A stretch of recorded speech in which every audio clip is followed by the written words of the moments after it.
मोहनपुर नाम के एक छोटे से गांव में, जो एक शांत नदी के किनारे बसा हुआ था और हरे भरे जंगलों से घिरा हुआ था, एक एकजुट समुदाय रहता था। ग्रामीण एक दूसरे को अच्छी तरह से जानते थे और उनके बीच विश्वास की भावना मजबूत थी। ग्रामीण एक दूसरे की मदद करते थे और किसी भी चुनौती के लिए हमेशा तैयार रहते थे। हालांकि और भी गांवों की तरह मोहनपुर भी चुनौतियों से अछूता नहीं था। एक दिन रहस्यमय चोरियों की एक घटना ने गांव को अंदर तक हिलाकर रख दिया। ये सब तब शुरू हुआ जब ग्रामीणों के घरों से मूल्यवान वस्तुएं गायब होने लगीं। इसकी शुरुआत छोटी छोटी चीजों से हुई। यहाँ आभूषण का एक टुकड़ा, वहाँ मुट्ठी भर सिक्के। प्रारंभ में लोगों ने सोचा कि उन्होंने बस अपना सामान खो दिया है, लेकिन जैसे जैसे अधिक सामान गायब होते गए, मोहनपुर में बेचैनी की भावना घर कर गई। गांव ने विश्वास के ऐसे उल्लंघन का अनुभव पहले कभी नहीं किया था। ग्रामीणों के बीच कानाफूसी और अटकलें फैलनी शुरू हो गई, क्योंकि वे ये समझने की कोशिश कर रहे थे कि चोरी के लिए कौन जिम्मेदार हो सकता है। दरवाजों को अधिक सुरक्षित रूप से बंद कर दिया गया था और रात में खिड़कियां बंद कर दी गई थी, लेकिन चोर को हमेशा कोई न कोई रास्ता मिल ही जाता था। जैसे जैसे चोरियां जारी रही, समुदाय के भीतर अविश्वास पनपने लगा। दोस्त एक दूसरे को संदेह की दृष्टि से देखने लगे और पड़ोसियों ने दूरी बनानी शुरू कर दी। कभी एक दूसरे से जुड़ा हुआ ये गांव अब भय और संदेह से विभाजित हो गया था। अरे रामू भाई, मुझे तो लग रहा है इसमें बिरजू का हाथ है। देख रहे हो आजकल कितना ठाट बाट में रहता है।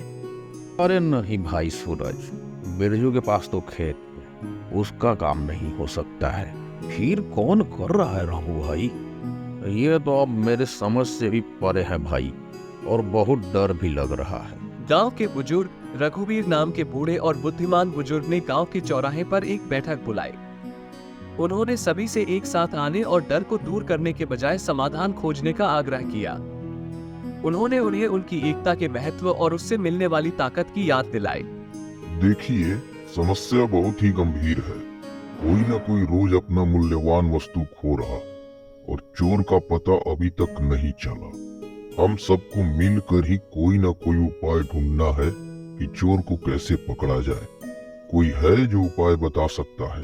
तभी हरि नाम का युवक भीड़ से बाहर आया, जो अपनी बुद्धिमत्ता के लिए गांव में मशहूर था। हरि ने चोर के लिए जाल बिछाने का विचार प्रस्तावित किया।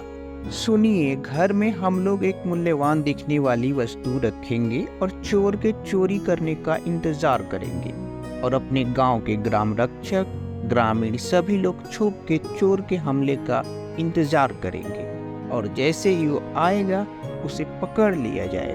तय समय के अनुसार प्लान को अंजाम दिया गया। गांव के किनारे एक घर में एक सुंदर हार रखा गया था और गांव वाले उसकी सतर्क निगरानी रखते थे। दिन रात में बदल गए और रातें हफ्तों में बदल गई, लेकिन चोर नहीं आया।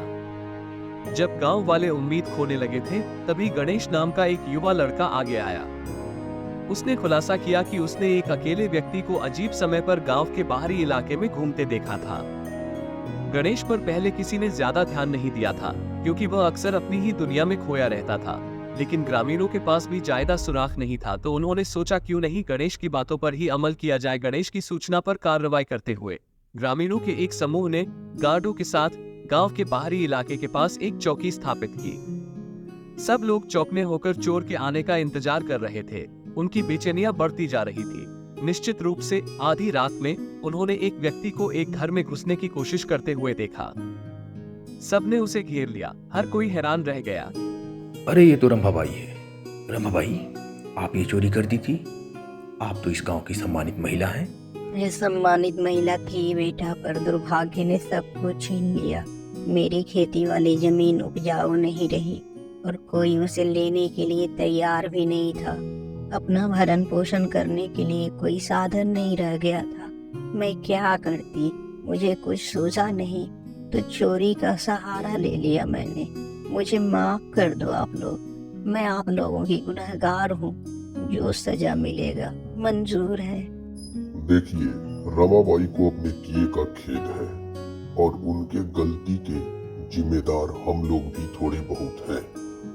तो हम लोग रमाबाई की अब से मदद करेंगे और उनके खेतों का अब हम लोग देखभाल करेंगे और उनके लिए फसल हम लोग लगाएंगे। गांव ने क्रोध, दया और सहानुभूति के मिश्रण से प्रतिक्रिया व्यक्त की।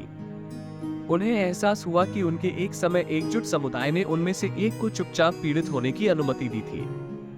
ग्रामीणों के सामूहिक प्रयासों से उन्होंने उसके खेत की मरम्मत की और खेती की, जिससे उसे सम्मान के साथ अपने जीवन का पुनर्निर्माण करने का मौका मिला।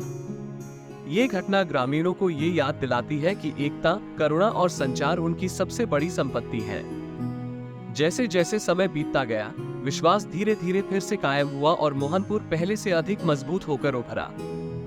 गांव में चोर की कहानी एक सतर्क कहानी बन गई, जिसने उन्हें याद दिलाया कि एक साथ सामना करने पर चुनौतियों पर काबू पाया जा सकता है और सबसे अंधेरे समय में भी समझ और दयालुता बनी रह सकती है। और भी रोचक कहानियों के लिए इस चैनल को लाइक, शेयर और सब्सक्राइब जरूर करें।